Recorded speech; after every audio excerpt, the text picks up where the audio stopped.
11 जून 1993 पंजाब मानसा के मूसा गांव में भोला सिंह और चरण कौर के घर में एक लड़के की पैदाइश होती है। बच्चा बड़े होते होते 16 साल की उम्र से ही सिंगर बनने के ख्वाब देखता है और खूब कोशिश करता है और 29 साल की उम्र में ये लड़का एक कामयाब सिंगर बनकर दुनिया भर में फेमस हो जाता है और अपने गानों के लिरिक्स से ये यूथ के दिलों की धड़कन बन जाता है। रेस्टोरेंट में मौजूद बर्तन धोने वाला लड़का जो गुनगुना रहा था और पास में मौजूद स्टाफ खूब इंजॉय कर रहा था उसके गानों को, लेकिन वो ये नहीं जानते थे कि जिन गानों को वो खूब इंजॉय कर रहे हैं वो उसी बर्तन धोने वाले के लिरिक्स थे। वो लड़का सिद्धू मूसेवाला ही था जब वो कनाडा के एक होटल में बर्तन धोने का काम किया करता था। इनका पूरा नाम शुभदीप सिंह सिद्धू था और प्यार से लोग इसको सिद्धू भी कहते थे। दोस्तों, सिद्धू पंजाब के मानसा के मूसा गांव में रहने वाला था और जब ये कामयाब होता जा रहा था तो इन्होंने अपने गांव को अपना नाम दे दिया और ये सब हम सब के दरमियान सिद्धू मूसेवाले के नाम से फेमस हो गए। सिद्धू ने 5th क्लास से ही आइडियलाइज कर लिया था कि वो बड़े होकर सिंगर बनेंगे। शक्ल सूरत के मामले में लोगों ने इनको बहुत बुली किया था और इसके जवाब में हमेशा ही वो कॉन्फिडेंस में रहते थे कि मुझे मेरी शक्ल बहुत ही पसंद है और मेरे घर वाले भी इसे पसंद करते हैं और मेरी शक्ल से आप सबको कोई मसला नहीं होना चाहिए। सिद्धू के वालिद साहब आर्मी में थे, लेकिन एक एक्सीडेंट में उनको चोट लगने की वजह से पुलिस फोर्स ज्वाइन करना पड़ी और सिद्धू के वालिदैन ये चाहते थे कि वो अपनी पढ़ाई मुकम्मल करे और पढ़ाई मुकम्मल होने के बाद जो करना है वो करे। सिद्धू ने इलेक्ट्रिकल इंजीनियर की और पढ़ाई के साथ साथ उन्होंने सोचा गुनगुनाने का, और इस सब में इनको प्रॉब्लम भी पेश आ रही थी क्योंकि वो गाना लिखना नहीं जानते थे और वो किसी राइटर की तलाश में थे कि उनको कोई गाना लिख के दे। और बहुत से राइटर्स को कॉल करने के बाद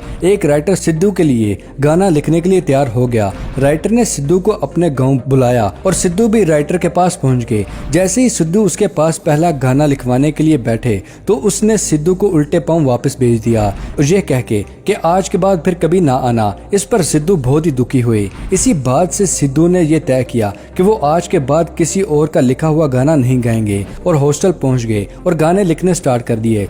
लेकिन इसमें ये चैलेंज ये था कि लड़का भी नया और गाना भी पहली बार खुद ही लिख रहे थे। इसके गाने को अब गाएगा कौन? सिद्धू का पहला गाना लाइसेंस था जिसको खुद सिद्धू ने लिखा था और इसको सिंगर निंजा ने गाया था। ये गाना खूब फेमस हुआ और फिर सिद्धू ने दूसरा गाना लिखा जिसको दीप ने गाया और ये गाना भी खूब फेमस हुआ। 2 गाने सिद्धू मूसेवाले के खूब फेमस थे, लेकिन इसमें सिद्धू कोई खास फेमस नहीं हो रहा था, मगर लोग ये मानते थे कि आखिर में ये 2 गाने किसने लिखे थे।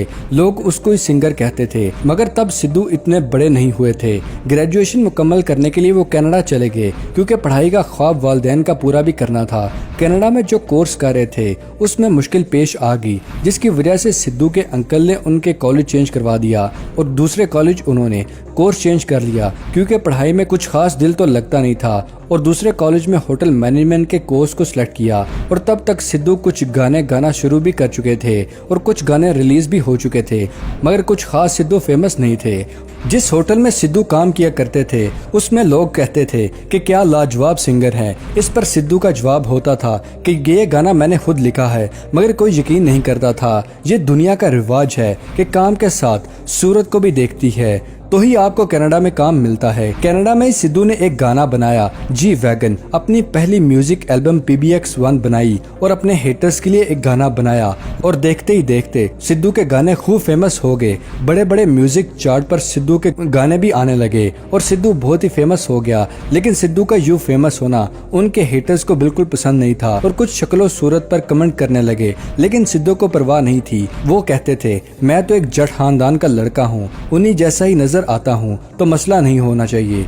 मैं किसी हीरो की तरह नजर नहीं आता और न ही बॉलीवुड में जाने का मुझे कोई शौक है क्योंकि बॉलीवुड बहुत ही कॉम्प्लिकेटेड है। सिद्धू अपने ही तरीके से गाने लिखते और उनको गाते और सिद्धू अपने आसपास जो देखते उन्हीं चीजों को गानों की शक्ल में उतार देते। सिद्धू के गानों को यूथ ने खूब पसंद किया और अब जो हुआ वो आपके सामने है कि 29 मई 2022 में शाम 5:30 के करीब सिद्धू मूसेवाले को गोलियों से मार दिया गया। ये इंडिया के सबसे यंगेस्ट सिंगर थे और खूब बुलंदियों पर थे और आज वो खत्म होगी।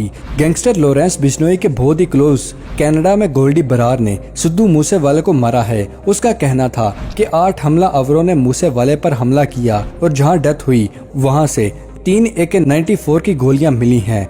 दोस्तों याद रहे, पंजाब में AK-94 को यूज करना बहुत ही रेयर माना जाता है।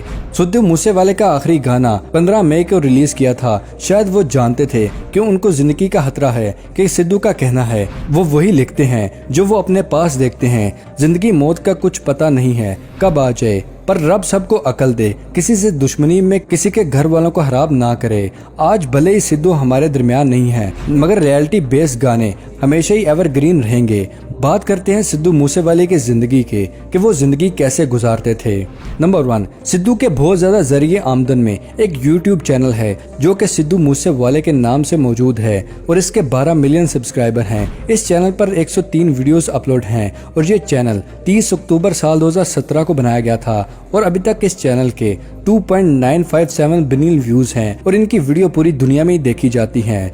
इसलिए इनका 1 मिलियन व्यूज 700 से $1000 पे करता है, जो कि 7 से 10 लाख के दरमियान है। और इसका टोटल किया जाए तो ये चैनल अभी तक $3 बिलियन कमा चुका है, जो कि पाकिस्तानी करेंसी में 60 करोड़ से भी ज्यादा बनता है। फैक्ट नंबर 2, दोस्तों सिद्धू को न्यू मॉडल की गाड़ियों का भी बहुत शौक था। इनकी सबसे लाडली काली गाड़ी रेंज रोवर थी, जिसका जिक्र सिद्धू ने काफी दफा अपने गानों में भी किया है। रेंज रोवर के भी बहुत से मॉडल्स होते हैं, मगर HSC एक ऐसा मॉडल है जो कि बाकी रेंज रोवर कार्स में सबसे बड़ा होता है। ये गाड़ी ऑफ रोडिंग की शहजादी है जो कि हर तरह के रास्तों को तय कर सकती है और इसकी कीमत तकरीबन 8 से 12 करोड़ के आसपास है। फैक्ट नंबर 3, दोस्तों रेंज रोवर स्पोर्ट्स। दोस्तों अगर किसी घर में एक रेंज रोवर खड़ी हो तो समझो वो बंदा अमीर है, मगर घर में 2 रंग के रेंज रोवर मौजूद हों तो समझ जाएं ये सिद्धू मूसेवाले का घर है। सिद्धू के पास रेंज रोवर का स्पोर्ट्स मॉडल भी मौजूद है जो कि एक जबरदस्त SUV है, जिसे दुनिया भर के अमीर लोग अपने लंबे सफरों के लिए आरामदेह गुजारने के लिए इस्तेमाल करते हैं। अब तो ये मार्केट में काज नहीं आती। साल 2019 में ये आखिरी यूनिट बनाए गए थे और पाकिस्तान की मार्केट में इस कार की कीमत 5 से 6 करोड़ है। Number 4, Toyota Fortuner. दोस्तों सिद्धू गाड़ियों के बहुत ही फैन थे। इनकी ज्यादातर गाड़ियां 4x4 ही थीं, जिसको वो शहर और गाँव में भी इस्तेमाल करते थे। इनकी लाडली गाड़ी वाइट टोयोटा फॉर्च्यूनर थी जो कि 2 साल पहले ही ली थी, 2700 सीसी इंजन के साथ, जिसकी पाकिस्तानी कीमत 1.2 करोड़ है। सिद्धू रेंज रोवर गाड़ियों में ही सफर किया करते थे। सफेद टोयोटा फॉर्च्यूनर इनके मैनेजर इस्तेमाल करता था और इसको सिक्योरिटी के लिए रखते थे। तो दोस्तों ये थी आज की अमेजिंग वीडियो पसंद आने की सूरत में कुछ ना जानने पर वीडियो को लाइक करें और अपने दोस्तों और फैमिली के साथ शेयर करना मत भूलिएगा। मिलते हैं अगली वीडियो में, तब तक के लिए इजाजत। शुक्रिया, अल्लाह हाफिज दोस्तों।